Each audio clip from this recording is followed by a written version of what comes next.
Hello, everyone, and welcome back to the Fantasy Fiends podcast. I'm your host, Stevie Collier, and I'm here with my co-host, Andy Peliquin, and today we are honored to have the guest, Shakyra Dunn, who is the author of Magic, The One Left Behind, which is book one in the series. Go check it out on Amazon. So we're going to be chatting with her today. I'm going to, but before that, we are going to talk. I have something to say, and that is this pod. Oh, Andy, I am just wrecking this beginning. Would you like me to take it over for you, Stevie? No, but can I just go with the commercial now? Go with the commercial. You don't. Next time, you don't even have to say, you can just say, and this episode is brought to you by. I love how we're practicing while we're live. I know, it makes us sound so professional. I'd rather it be this way than some uppity podcast, like every other No, I'm just kidding. So this podcast was brought to you by Child of the Flames by D.W. Hawkins.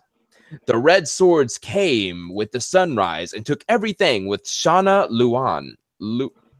Luan held dear. Her family massacred, her home destroyed. She escapes with nothing but her mother's heirloom and the desire for vengeance. When she's found by Dormael, a warlock of the Conclave, she learns that her mother's keepsake, the very reason her family was killed, holds the power to unleash boundless destruction. Dormael and Shauna must flee for their lives before a vengeful enemy and guard against the deadly secret it takes to unearth. With danger closing in around them, Shauna and Dormael are left with little choice. Will they escape, or will they drown beneath a tide of blood? Start your journey into the dark world of the Seven Signs with Child of the Flames by D.W. Hawkins. Read for free right now on Amazon Kindle Unlimited, and find out more about the author at dwhawkins.com. That's dwhawkins.com. Some secrets are best left buried, and vengeance must be pulled from the fists of the gods. That's an awesome tagline. It is. I love doing the commercial at the beginning of the podcast because it gives people more stuff to read. So now they have something that they can read from Shakyra, and now they have something else. For those fast readers out there, unlike myself. I swear. So hey, Shauna, how's it going? You mean Shakyra? I mean, oh my God, I'm still in the commercial. It's all right. Sorry, I just did a lot of writing, and so my brain is just mush right now. Hey, Shakyra, how's it going? It's going great. I'm enjoying awesome. this so far, that's for sure. So please tell us a little bit about. I'm sorry, Andy, go ahead. No, I was gonna say that's good. It would suck if you came on and you were like, I was expecting a professional, organized, coherent podcast, and this is what I get. Yep. We're not like the fantasy and sci-fi marketing podcast with Lindsay Baroque or Go Indie Now with Joe Compton. Those guys are like, they've got their game on. We're just two guys having fun. Hey, the science fiction and fantasy marketing podcast, they can be funny sometimes too. Yes, definitely. That's the reason why I like listening to them, because it's like listening to real people talk. I don't know. I enjoy the podcast. I haven't listened to it in a while. Doesn't hurt to have some realism in there, though. Yeah. So, Shakyra, how did you become an author?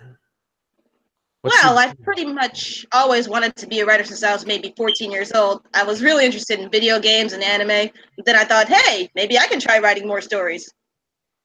So I've just kind of been on the ball with that for almost 10 years now. That is an amazing...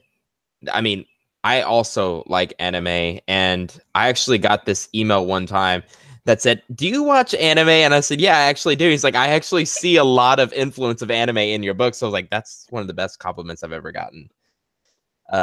So yeah, big anime guy. What kind of animes do you watch? Oh gosh, where do we begin? I think right now, I know one of my big ones right now would be I'm watching My Hero Academia. That's definitely one that's really great right now. That's my favorite. It's so amazing. That's just the biggest one with me right now. And so also, why don't you go ahead and tell us about Magic, The One Left Behind, book one. Already some mystery there. Who is the one? I can't tell you yet. Ooh. It's kind of up to interpretation, really. Really? So so please, for our listeners and viewers, what is magic? It's actually the titles are supposed to represent titles of certain characters. The second one's actually going to be called Mayhem, and it's going to focus more on a certain character that I will not tell you about because it's a bit of a spoiler. But the first one is actually relating to Frail, the main character of the series.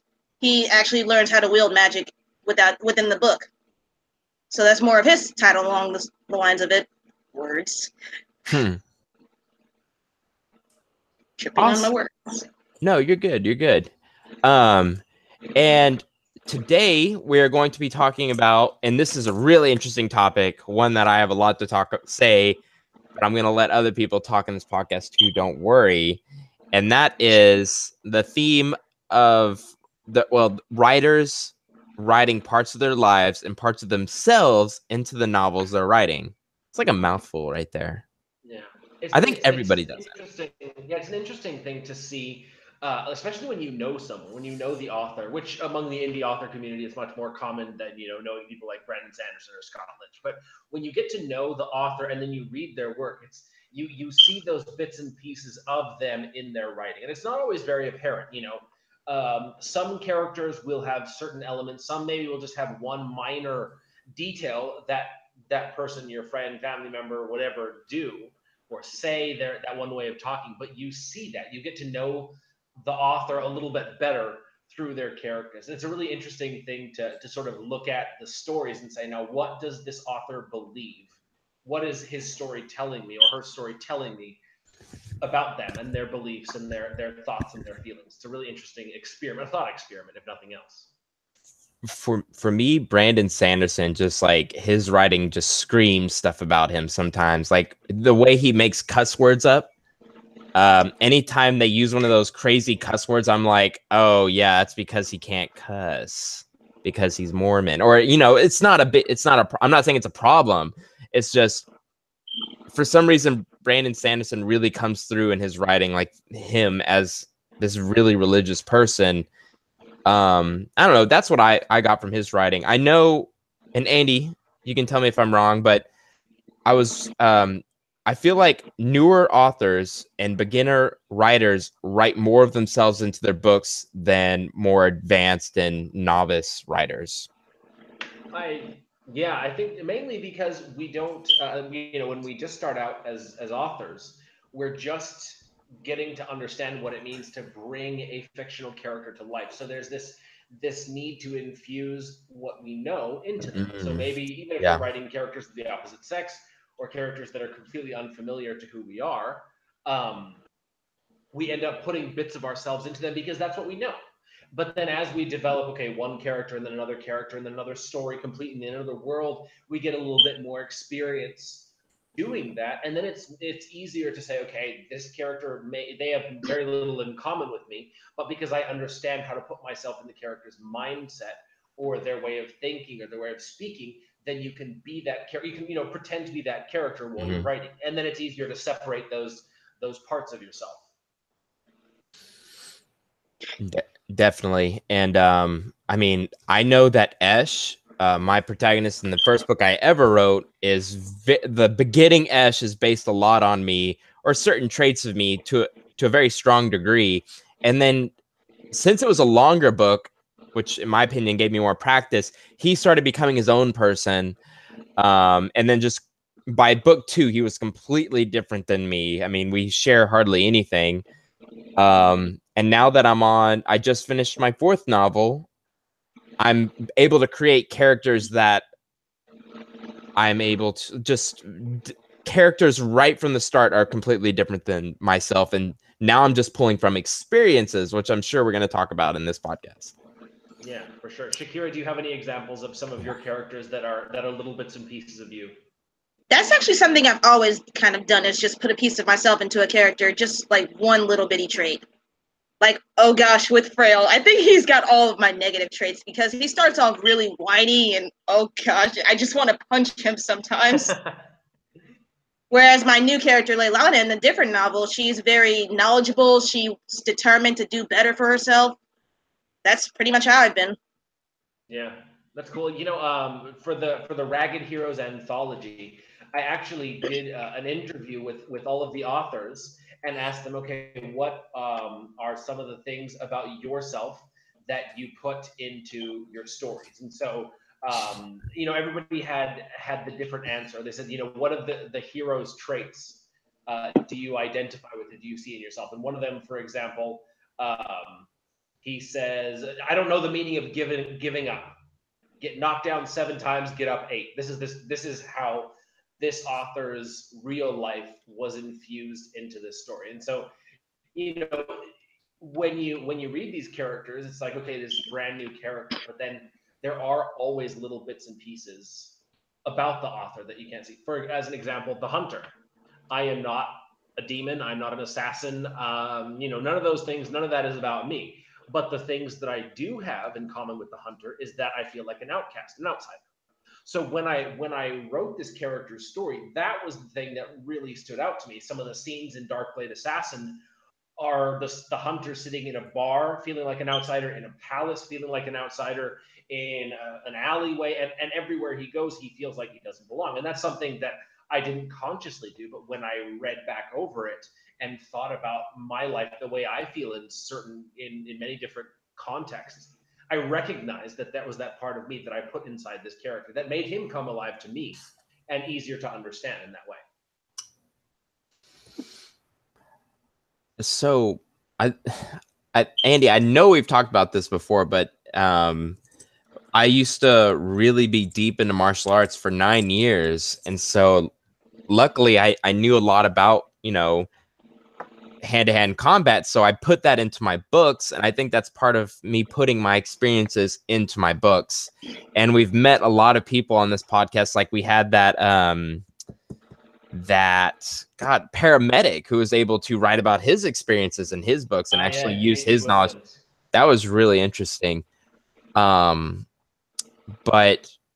something I found out recently when I was going through the third draft of my third novel, The Fifth Territory, and I was like, man, this middle of the book is very sad. And I realized that's when I was going through a really bad breakup. So going through this really bad breakup and being a full-time author, I just couldn't stop writing. So as I'm writing, these feelings and these emotions are pouring through me. And I actually did a word search for the word heart. And it's like directly all of the word hearts, the word heart are in the middle of the book when this was happening. And yeah. So, and like the main part of the book became about going and searching for this energetic, or this heart made of energy. And I thought that was cool that I was able to express this emotion, this sad emotion through my writing. I mean, obviously the book isn't like some depressing book or something, or anything like that. But and at some points I'd find myself writing this into the manuscript. I'm like, yeah, and yeah, it's interesting how these things are subconsciously infused into the stories. As an example, in Darkblade Protector, the third book in the Hunters series, he's with this young boy, and he has no idea how to be a caretaker for children. And when I was writing that, I was going through a lot of stuff with my own kids that I was feeling, you know, weird. I didn't know how to relate to them, or how to be a parent and all of that. And so then a lot of the frustrations that I felt in that regard came out through my writing, because it was very real for both the character and for me. And now when I'm writing the story later on, there's a very different feeling between the character and this kid, because I have come to terms with my own relationship with my kids, and the character's also come to terms in his own way. And so, sort of like you were saying, you wrote about this heart, right? And it was almost like a metaphor for what you were going through. And yep. by writing through this character's journey, you sort of put your own thoughts and feelings onto the page, and then you actually work them out through the story. You were like, okay, my character feels this way because that's how I feel. And then how does he get from point A, miserable, to point B, you know, past the 5 stages of grief over the loss of a relationship? And probably by the time you finished the book, you felt a lot better about your relationship, or, you know, the end of your relationship, because you sort of figured it out through the story. How did you know? Well, because it's the same thing that happens to me. yeah, I mean, it's kind of cool though. You know, this person told me that I write too much.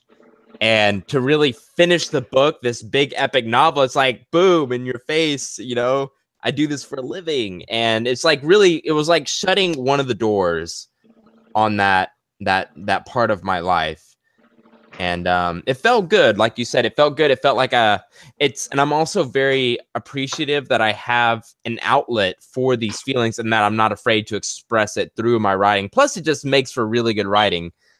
Yeah. And it's so interesting how you can draw on it in so many different ways. As an example, from my own writing, and one of the projects that I'm going to work on in the near future, The Silent Champions. It's military fantasy, and one of the characters loses his father.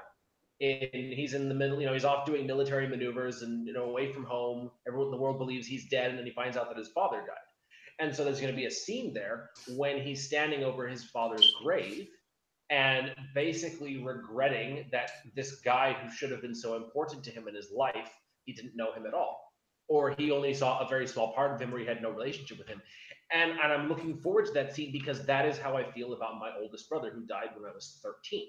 And so throughout my life, I have difficulty accessing the emotional parts of myself. Number one, because I'm busy, because of my Asperger's, because of many different things.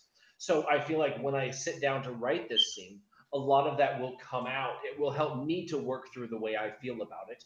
And even if the character walks away feeling different than I do about my brother, at least it sort of gives me this way to bring it up, to examine how I feel about it, to infuse very real emotion into the story, and then move on both for the character and then for myself.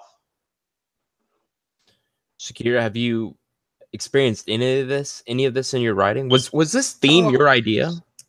Actually, yeah, it was. Okay. It really was. And it's really interesting just listening to all these comparisons to everything involving your lives. And I really feel like I know you guys better now because of that. That's awesome. Yeah. I mean, I don't, and I'm very open with what's going on in my life. And I feel like a lot of what's going on in my life shows up on this podcast. like a little soap opera. It's been the Stevie dating show for a few months now. Yeah, well, it's gonna continue too. Still, it's just really relatable to hear because I actually started becoming a novelist and really thinking on that when I was about 18, more frivolously, because at 18, right before I was going to start college, I lost my mom. So, oh, really? That just sort of became my own personal outlet for it. I'm sorry to hear that. And that sounds really rough. And has it shown up in your writing? Very much so, because definitely with the One Left Behind Magic, Farrell actually lost his mother when he was 13 years old and just sort of wandered on his own, didn't really know what to do, and he ended up finding his best friend in the process. Well, the guy that would later become his best friend. And, well, that's kind of similar to how I became. I just kind of found a good friend in losing my own mom. And so this friend helped you, made you feel better? You're saying you made a friend. I've actually made a lot of friends, and I've definitely grown since that happened. Yeah, sometimes in tragedy, we just find better things about ourselves.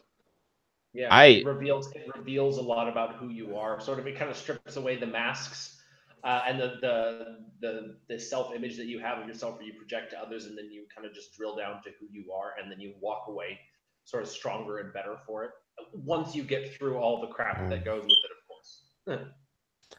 I could not agree more. And I love the idea of, the tragedy taking off your masks, when this breakup happened. Now the breakup doesn't seem like a big deal, obviously. And it is a big deal, but it's not.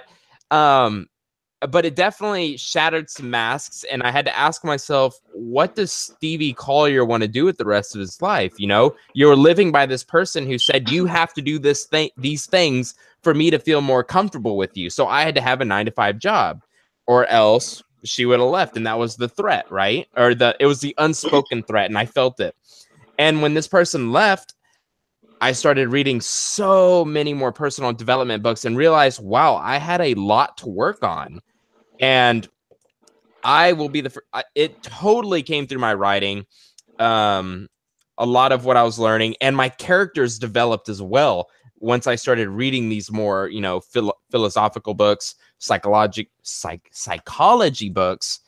But I definitely grew as a person through this tragedy. And the funny thing is, for the first week, I thought it was the best thing in my life. And then the second week was like, I'm dying. I have an illness and I'm going to die. So I remember talking to Andy. I was like, Andy, she's gone. Save me. Save me. But it's been 5 months now, and I feel like I've really grown, and I'm able to start a second business as well, which I would never have been able to do. So Shakyra, I totally agree with you that through these catastrophes, we can find, you know, little golden nuggets of how to improve ourselves. And obviously, that's really a lot. We have more experiences to write about. Yeah, one of the things that I find so interesting about the craft of writing is that like you're telling a story, you're creating fiction, but you're telling a real story. You're telling the story of a real person with real thoughts and real feelings. So you have to actually examine how you feel about a situation. You know, as in you know, taking the Queen of Thieves series. I came up with very many reasons for it's very justified for this character to kill. I don't personally believe that killing is right in many of the situations, but for the character, I had to find a way to make her psychologically comfortable or accepting of this thing, which is to kill people. It's totally okay. And so by putting ourselves in these different situations through our characters, it sort of shines a light on how we feel about these things, you know, whether it's religion or sexuality or gender or politics, whatever it is, by forcing us to examine things from the angle of our character, whether our character has the same belief system, the opposite belief system, a totally new and creative belief system. We're in these shoes, so we are looking inside. It's this introspection that helps us to actually have a better understanding of ourselves, which makes us better when it comes to relating to people or learning new things or being open to new ideas. I know that since I started writing, my perspective on religion has changed drastically from who I was before. I have a much different way of looking at religions, not only the religion that I was raised in, but then all the religions in the world, and saying, okay, you know, how am I going to respond to this? And the same when it comes to social interactions, dealing with people, interpersonal difficulties. Basically, when I put myself in the context of, okay, the character is going to have to walk through these steps to resolve this issue, then it helps me to look at things from another person's angle, you know, their perspective, their viewpoint, and it makes it easier to sort of solve those problems because I can understand them because I've written a character who's like them or has something in common with them. Shakyra, I have a question for you. Yep. So we're talking about how we write about our experiences and that our lives get put into our books with or without our knowing. I mean, it's the only way to write. But have you ever experienced, and I know that I have, after writing, you take that story with you, and the writing inspires your life, or, you know, negatively or positively. Like, I've written sad scenes and I've been in a Starbucks, I'm like, shit, that sucked. That sucked ass. I'm sad now. What do you think about that?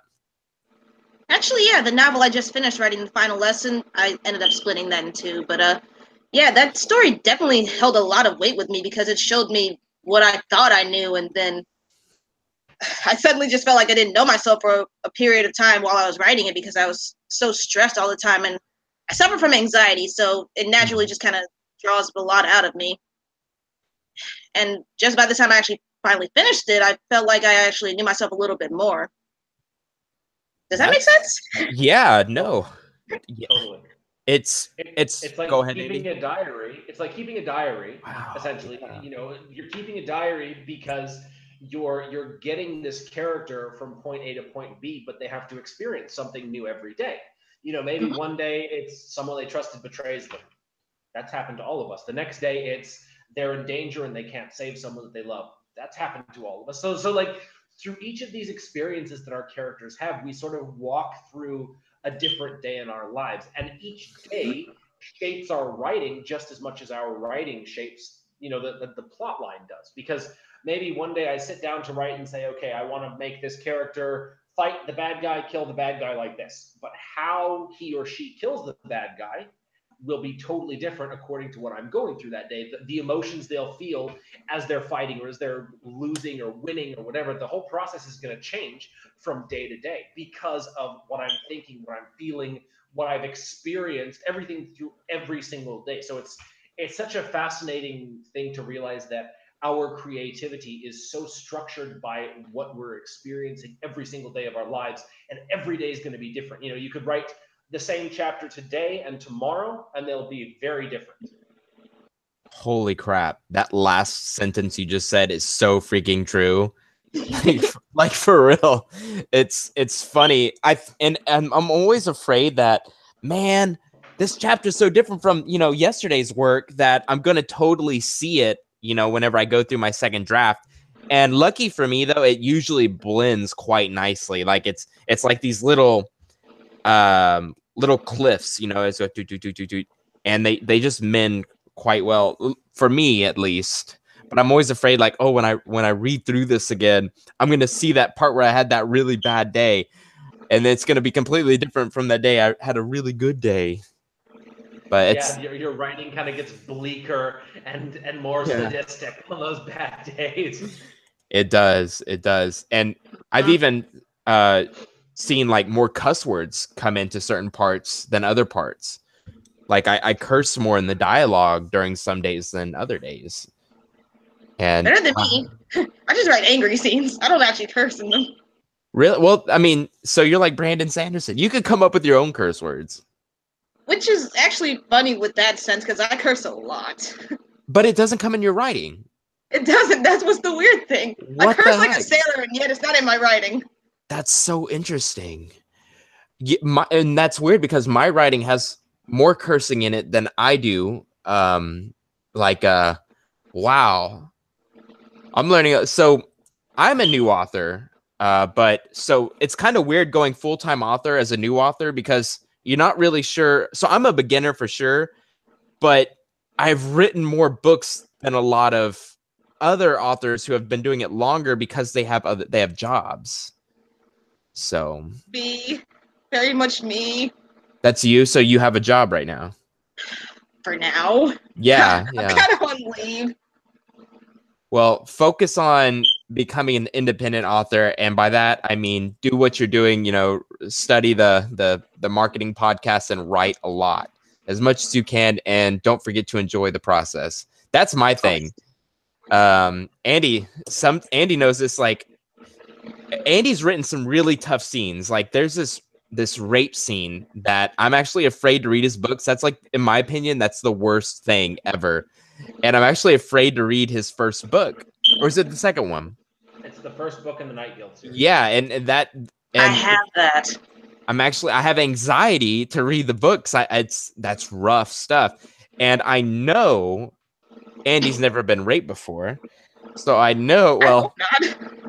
Okay, I'm taking this podcast in a really weird direction. Yes, Pulling it back. Stevie's been having a bad day, as we can see by the direction the podcast going. I'm pulling it back. I'm just saying, okay, I'm turning into a question. Andy, how were you able to write this experience? By lots of research and actually talking to people and asking, okay, like getting real with them. Wow. And oh, I know, I cannot believe that people actually were willing to open up and talk about it. But I know that they did, because I think it needs to be understood a lot better. There's a lot of misconceptions about not only the physical act, but also the psychological and physical impact that it has. And so like after, when the character basically goes catatonic, that was something that someone told me, was that they shut down physically and mentally and emotionally. Like, they were just catatonic essentially for a few days afterward. Okay. Yeah. And so, but it's not something that I know. So that's where that research comes in handy, because it's such an emotional thing. But as an author, I have to put words. I have to describe that using technical terms. So you have to find that way to describe something so emotional and visceral using, the letters of the alphabet, which is a very technical thing. So by understanding, by putting myself in the mindset of these people, men and women, who were the victims of these things, it helped me to understand the way that they felt and the way that they reacted to it and the way that they processed it, or didn't process it, or escaped from it, or like there's so many different ways to deal with these things. So by getting as well-rounded a perspective on it as possible, that was the best way for me to get a good grasp on what the character would do in this situation. If you haven't listened to the Fantasy Fiends podcast, it's no secret that Andy actually has Asperger's disease, which means he doesn't feel emotions, right, Andy? Or not? You don't feel them as strong. I am a robot. You feel emotions. I'm not a robot. I don't know how to explain it. How do you explain it, man? Come on. I was going to say, I think that's right. Andy is a robot, everybody. Not a robot, Stevie. No, Asperger's, people with Asperger's, they have a harder time empathizing with people and connecting with people on an emotional level. I like mine better. It's not a robot, because lack of empathy would go to the personality disorders, which is not what I have. Psychopath. Exactly. But people with autism, they often have a much lower EQ, an emotional quotient, versus a higher IQ. So they have a hard time processing and even understanding emotions, whether it's simple things like fear or anger or the base emotions, but then like the much deeper things. Like, I'm not a jealous person simply because I don't understand why I would need to be jealous in a certain situation, where my wife would be like, "What? That doesn't bother you?" I'm like, "No, because I know that at the end of the day, you're coming home to me." Simple. Just there's not as, I would say, there's not as much emotional versatility, if that's a thing. The range of emotions is a bit smaller, at least for me. So in order to understand the characters that I'm writing, which are very real, very emotionally driven, this is what I wanted right here. I have to understand this emotion. If I'm going to write a jealousy scene, I need to understand what drives jealousy, for you, put them all together to sort of a general emotion structure, framework, whatever, a blueprint outline that says, okay, when something happens, this is how you respond. Why is it? What is this feeling? And like that, so that I can write that into my stories more accurately. That is fascinating. I before this podcast, I had no idea what that was. Andy, question. Does writing help your Asperger's? Absolutely. All right. 100%. Cool. Since I started writing, I can understand people so much better. I still struggle with things like social interaction, hanging out with people for more than a few hours. I get tired, I get frustrated, I get irritated. There are certain things that will not change or will require much more work to change. But on the emotional level, being able to say, okay, Alana experienced this in book 2. So when I was writing that, I understood that it was this. So when my brother-in-law acts this way, okay, could he be feeling this range of emotions? It's sort of like having a cheat sheet, essentially. As I come to understand each of my new characters better through the different experiences that they've gone through, the things that they believe, they live, they think, then it helps me to understand the people around me as well a lot better. Interesting. Shakyra, I feel like we haven't heard you for a while, and it's tough on this podcast because Andy and I talk. Well, okay, I talk a lot, and so I want to ask you, Shakyra, do your hips lie? No. There it is. Yay! Woo! I got full disclosure, disclaimer, whatever. I asked Shakyra if I could do it first, and she said yes. So I'm gonna stand up, and I love that song, by the way, growing up. So I'm a big fan of yours, Shakyra. Hey, I'm not the same Shakyra. No, but really, so my real question was, that was good improv, by the way. Do you use your, so this theme was brought up by you, so I'm feeling like it's very important to you. So when you write, is it like therapy? It's very much therapy. It's been that way since I was a teenager. It's definitely therapy for me now when I'm dealing with so much crap. Oh gosh, I would not have it any other way, ever. For me, it became therapy, but it started out as just a creative outlet for somebody who had really dark ideas. So the therapy thing is kind of new to me, and it's addictive. Yes, it is. It's like a mental massage. But man, I totally forgot what I was going to say. So, do you ever have moments where you don't want to write? You know, well, like, even if I'm out doing something, I just have this weird urge to write. Because even yesterday, because I went to see Infinity War, and I'm just like, and I want to go home and write because this movie just inspired me even more. for one, I don't want to give any like spoilers to anyone watching, but I wasn't a big. I don't think I was. I don't know if I was a fan or not of the ending. It was a weird ending. It was a weird ending, and I thought, like, I was like, man, right now is a good time to go to the bathroom because they're about to finish the movie. And then boom, credits. And I'm like, what the And I remember my brother just slowly turning his head to me, and he's like, what the F was that? And like, honestly, yeah. It was, but I'm really afraid I'm going to give away spoilers. Just word carefully. Yes. So I feel becoming a full-time author, there came with it this very tone of seriousness where today I have to write rather than I want to write. And it's brought on a lot of negative aspects that a lot of people who that want to become a full-time author don't realize. And that is sometimes it sucks the fun out of it. And you don't have time to wait and be inspired to write. You actually just have to do it. And there's also this feeling of rushing. So, and what I'm trying to get at is we're talking about experiences coming into our writing.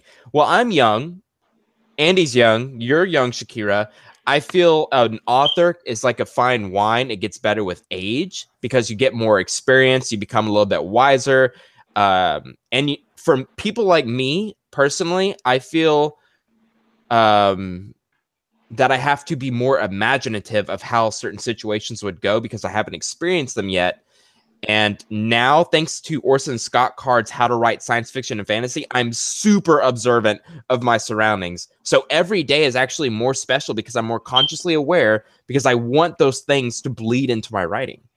I don't know if you guys have experience with that or have had thought about that before. You need more material so you're more aware of your surroundings.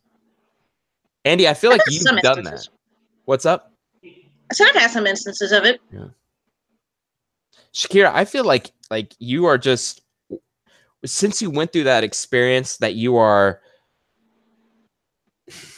I don't want to say not, it's like you had to grow up faster.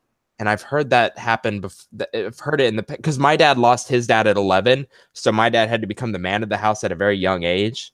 Because he was the oldest boy in the house at that time. So I don't want to get like too deep with what happened to you, but I really feel like your writing probably changed very drastically after that situation because you just became this different person so quickly. Oh yeah, originally the one that behind Magic, it was very naive and very, it wasn't really dark, but it was more like, you definitely could tell I was still a child, just kind of struggling and figuring things out with myself at that time period because I had just turned 18. I was going to go to college. I thought I was on top of the world because I had just graduated high school. And then a week before college, bye, Mom. Then it was just a very traumatizing time. It still kind of traumatized me a little bit today because, I'm 23 and I don't have my mom anymore. I actually don't have my dad either, but that was really a defining moment for me. Would you mind if I asked you a personal question? You feel free not to answer it. Go for it. Are you considering writing a book based on this and actually dedicating it to your mom? Because I found myself, when I write a book, I always dedicate it to a certain person in my life. And I was just curious if other people do it. Like, my dedications are nearly 2 pages long because I put my heart into this book that I want to dedicate it to somebody and actually explain to my readers, hey, I'm a real person. This book goes out to these guys. Actually, I have thought about writing a book, but at the same time, it's like mentally, I'm not ready for that just yet. I've actually written a short story for my mom a few years back, I believe it was. And I want to rewrite it because it was just a lot of thinking. Well, I'll change the subject, but before I do, I just want to let you know that you and your family are in my prayers. And not to take this, yeah, you're welcome. You know, whenever I've met people who have had bad situations happen in life, and I say I'll keep you in my prayers, I've actually had negative responses to that. And we're getting off topic. I just wanted to another. Anyway, Andy, please take it away from me. No, take it away from my tangent self. I appreciate it though. Yeah. Yeah, you're very welcome. Andy knows I can get really vulnerable on the podcast. I will discuss anything on the podcast because to me this is also like a form of therapy. And I always get ideas after the podcast to write. So it's not like I'm stealing from other authors. I'm taking this experience and actually putting it into my writing. So honestly, I think that any author is lying if they say that not all things that happen in your life don't bleed into their work. I think it's subconsciously impossible. Well, it's like we are the sum of our experiences. Yeah. So no matter what happens, your experiences define your outlook on situations. So when you write, the experiences that you've had defines the way that you think your character would look at those situations. So it's a step removed, but everyone is still shaped by those experiences. So no matter what happens, there will still be those feelings of the author in every character that they write in some way or another. Definitely. Before we get to the reading, we should all do a sample of our work. You know, not read it, but say, "Hey, I wrote this scene, and it was based off this experience." If you guys want to, because I actually have one. Let's think on it. I mean, mine's real quick. At one point, I was writing 1,000 words a day, and this is when I had a full-time job, and I was not a full-time job, but as much of a full-time job it could be while I was a student. And my grandma went into a diabetic coma, and we actually got there before the ambulance did. Me and my brother and I, because we had this Mustang, it was right there, and I remember seeing my grandma with her mouth open, my grandpa crying, and I'm like, shit. My grandma's about to die right in front of my eyes. And I swear to God, I swear to both of you, when A and I got there, my brother's name is A, just the letter. When we got in there, her hand raised and she's like comatose, right? Her eyes are just wide open. Her mouth is wide open. And we get up there and she starts saying our names and it freaked me out, right? It freaked me out. And it expressed itself in a very bizarre way in my book. I actually created a character off this person. It's this person without any emotion, but then at some points will show. It's kind of hard to explain. Andy, it's Sten, the zombie guy. Okay. Yeah, and for some reason, something completely different from this experience created this character that's completely opposite. And I'll always remember it. I was like, man, writing is a weird gig. Writing is just freaking bizarre sometimes. Yeah. Andy, do you have any moments in your writing that? I don't know if I have a moment, but one thing that I've noticed, there are actually two things that I've noticed. One just recently was my portrayal of priests. In my world, priests are sort of the religious figures, but every single one of them has sort of the flaws, or even the priests are sometimes the worst people in the world that I write. Yeah. And I think that's sort of my perspective on the things that I felt when I was, growing up in a religious family, or the way that I think about things that I see in the world today, some of the things that have happened. It's sort of this subconscious bleed through into the story. And so now I realized it about a month ago, and now I've started to look at why I do this. And it's sort of given me a little interesting insight on the way I feel about the things that I experienced as a child, and then of course my perspective on religion. And another one that I noticed, this one was a couple of years ago, I found that none of my characters have any sense of home. They're all orphaned, given away, sold, displaced, have no memory of who they are, where they're from. None of them has a happy, stable home in any context. Wait, who sold? Sold? Alana. Sold to the I'm sorry. Yes. Okay, go on. Yeah. I don't mind you either. Yeah. And obviously there's a certain degree of that because, you can't have your fantasy character with your mother, coming after them, take your lunch to school. It doesn't really work that way. For a great fantasy story, there is that sense of loss that's sort of a catalyst for an adventure or action.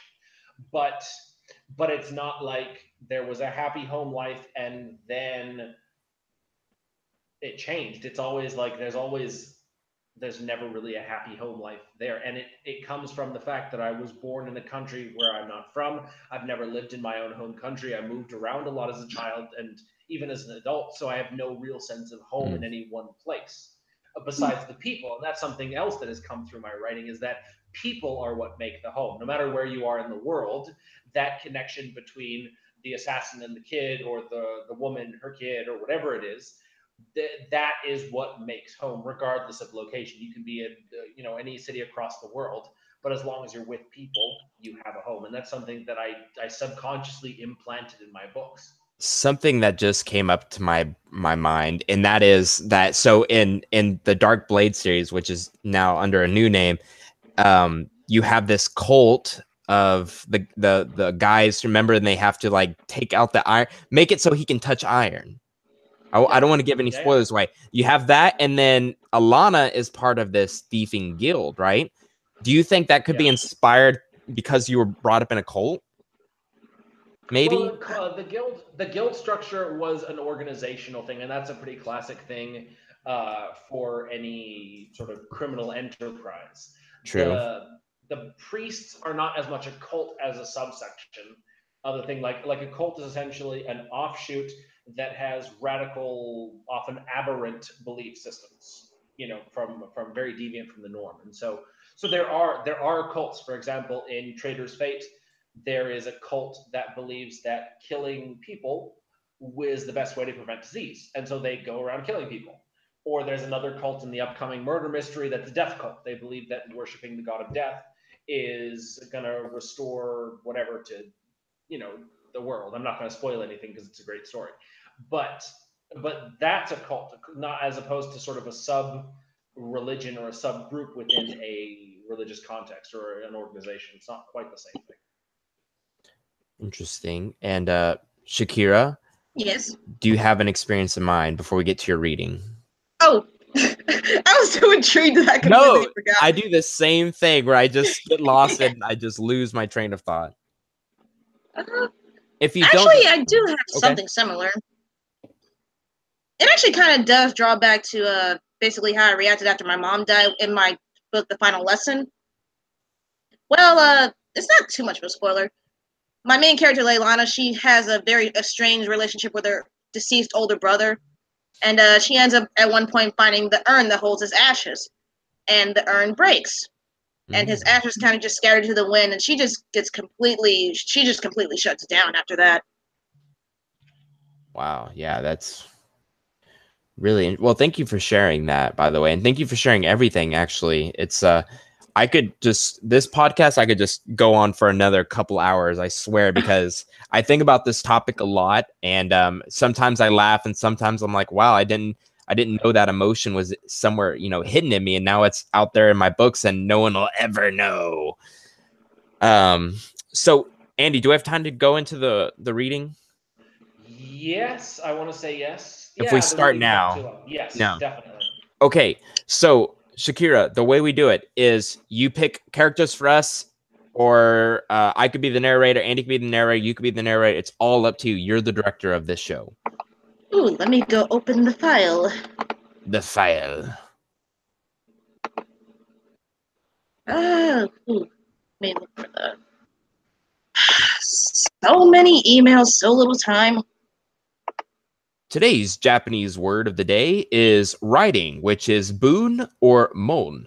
Boon or mon. And I don't know at what point to use boon or mon when I'm talking, because you have the onyumi and kunyomi, and it's super freaking annoying. Andy, why do you got to come from such a hard place to learn a language? God, sometimes I just want to cry when I'm learning Japanese. I'm like, no more kanji, no more. Daijoubu desu ka? Hi, daijoubu desu. So desu. Baka. Sadly, my Japanese is more anime geared. Stupid Email. That's all right. Nothing wrong with that. Kawaii desu ne. Stevie wa kawaii desu ne. Okay, fun story. I was ballooning in Japan. I was dress up as a clown and make animal balloons. What the heck? Japan. Yeah. Nice. It was huge because I should probably close the down. clown was a quick cash. And so those I don't know what those those girls are called. It's sort of this alternate lifestyle subgroup of Japanese teenagers. Yes, I know what you're talking about. Yes, who wear the super bright clothing and the bright hair and the 8-inch platforms as a way of rebelling against their straight-laced parents and stuff. And those were I don't know what you're talking about. I know what you're talking about too. They were the best and the worst of the customers. Like they were the ones who would shell out 1,000, 2,000 yen, which is I don't know, $10, $20 on a balloon animal, a dog or a rabbit or something. But then they would just be like doing that giggling and noisy, super high pitched voice the entire time. So there's a fun story for you. I had this. I was at the Ren Fair last weekend, and this Andy, I swear to God, he was just as tall as you, but he was like 400 pounds. And I'm not making fun of him. I'm just showing you the size of this guy. And he had glitter all over his face. He had a unicorn hat on and just super kawaii, right? Just a weeaboo, really. And man, when he's like, I did this voice, I'm going to try. I want a picture with you. And I'm like, how did you just make that noise? He's like, you're coming to Anime Con, right?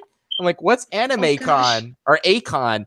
And he's like, oh my God, you would get so many cute boys with that costume you're wearing. I'm like, if I wanted cute boys, I guess. So now I really want to go to Anime Con. I really want to check that out. Wait, that came out wrong. Not for the cute boys, though. That's down in Texas, right? It is actually, and I'm surprised I've never even heard of it because I just watch anime because I like it. I didn't know that people got together to talk about it. So shoot, I'll go. Yeah, I'm gonna go wear my gladiator costume, which I'm gonna post, Andy. I'm gonna post a picture of me in my gladiator costume. Okay. You ready, Shakyra? Yeah, finally my internet decides to, not be stupid. Yeah, come on, baka internet. Interneto. All right. Very good. So tell us what to do. Hi. You guys got the document open? Yes. Yep. I'm actually prepared for this time. I'm getting better at it because Andy got mad at me. All right. He used the F word. All right. Stevie, be Kindle. Andy, Lancet, go. All right. Okay. Is Kindle a boy or a girl? Boy. They're both boys. And how old are they? Teenagers. Okay. All right. They're and like 16-ish. I'm Kindle, and Andy, who are you? I'm Lancet. Yours is the opening line, Stevie. Okay. Hey, Leilana. Should I do the narration? Yes, go for it. Okay. Fervent pounding on her door fully threw her away from the lingering thoughts. Words. You up yet? We've got to get out of there and see the world. You're being loud, Kindle. She might still be asleep. She recognized the smooth, calming affliction of Lance's tone, contrasting Kindle's low, penetrating pitch merging with his spontaneous behavior. Oh, gosh. See, I don't hear anything. Oops. I guess I screwed up. I'm not asleep, she settled with, cutting through the silence. She swung her hand out carelessly, the door unlocking and opening with a soft creak. Kindle was the first to peer inside, beaming. Her forehead puckered at the gesture. What are you doing here? We came to see if you were going to take us up on the offer of joining us on our lengthy pilgrimage. That was definitely Kindle. Okay. Leilana still didn't feel surprised that they had decided to travel to Adralis as a pair. They were always together from the very day she encountered Lancet in class. They spoke of random topics, laughed together, and argued with one another. Yet they never physically fought before yesterday, and though both were versed in their own magical abilities, Lancet held less regard in holding back for the sake of his friend's safety. That was a longer sentence than I thought. Okay. Master Hinju had said that warlords need to retain a sense of humanity to keep magic they were blessed with from consuming them. But what did humanity have to do with magic? We'd love to have you along for the ride. Lancet continued. It'd be nice to have someone among us that's more, well, dignified. You want me along to keep you on track, she concluded, her hands resting on her hips now. You really aren't capable of that on your own? Well, it's not that we can't. Francis started, watching Kendall scrutinize every detail in the girl's room while stepping further inside. He snarled to himself, grabbing him by his shirt collar to hold him back while Kendall outstretched his arms, whining as he fought to progress forward. It's not really asking a favor. Opportunities like this don't come along often, and it's best spent with friends. Friends. Oh, sorry. Is that you? Sorry, go ahead. Sorry, friends. That word didn't seem as flat coming from Lance as opposed to Kendall. We can nurture ourselves as arcana and maesters. He continued. And who knows, maybe we can all become warlords together. She batted her lashes, genuinely pleased by his response. I guess it can't hurt to tag along. How do you do that, Lance? Kendall questioned, which took Lance and Leilana by surprise. Lance had held up his hands in defense. Do what? Kendall furrowed his eyebrows, his mouth set in a hard line. You've always been so great with girls. They never say no to you, and it's not fair. Teach me. I love it. Leilana was appalled at the sudden change of pace in the conversation, her attention darting between the two boys before settling on Lancet. She reached for the toad at the foot of her bed. Lancet upturned his lips into a small grin, holding back a laugh. There's nothing to teach you.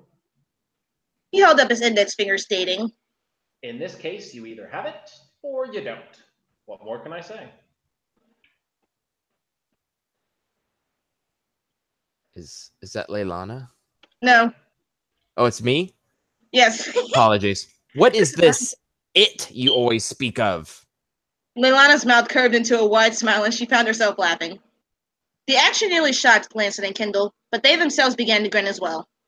Kendall placed his hands on his hips, shifting his weight onto his left leg. What's so funny? You two are so strange. And that's funny. Lancet asked. This is how we normally are. Do you think this is entertaining? Tagging along with the two of us is gonna be a riot.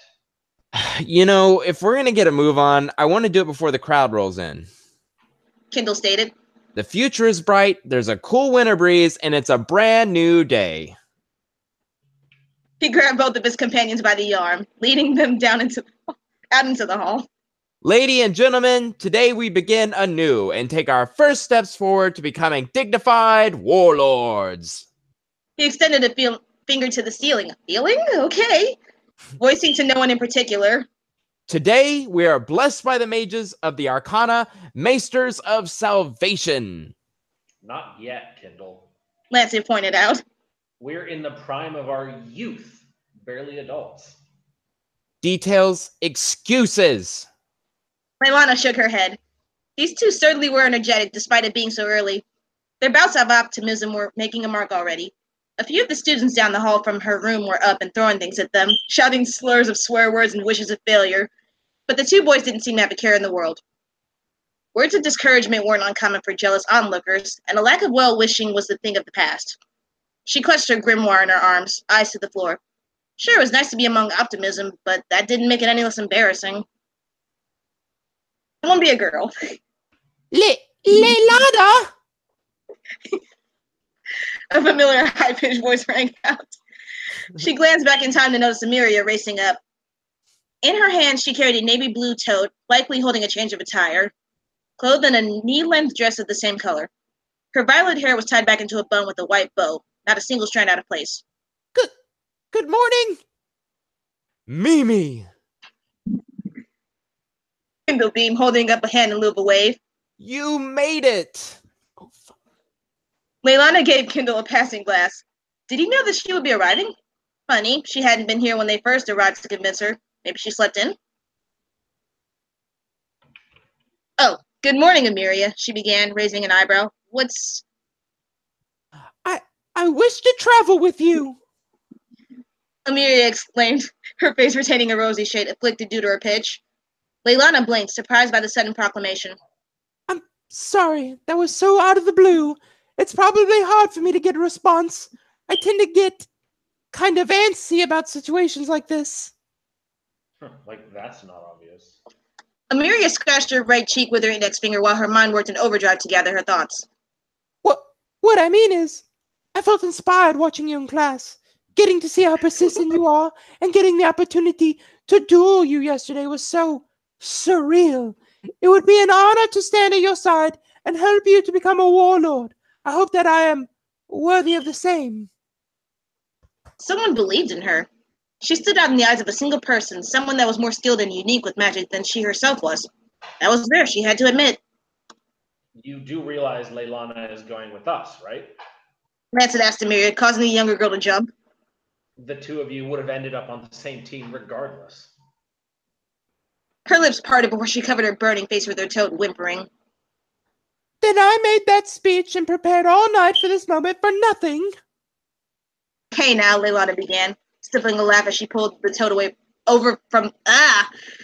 Stifling a laugh as she pulled the toad from over the girl's face to look her in the eyes. I wasn't going to turn you down. The way you handled this was different, though. Last night's duel was impressive, and I was curious about what other skills you possess. I'd love to help you work towards becoming a warlord, too. I think you've got talent. The sister of Ennis Orovina thinks I have talent. Amelia squeaked. Kindle didn't hesitate to grab Amelia by the arm and begin to lead her outside.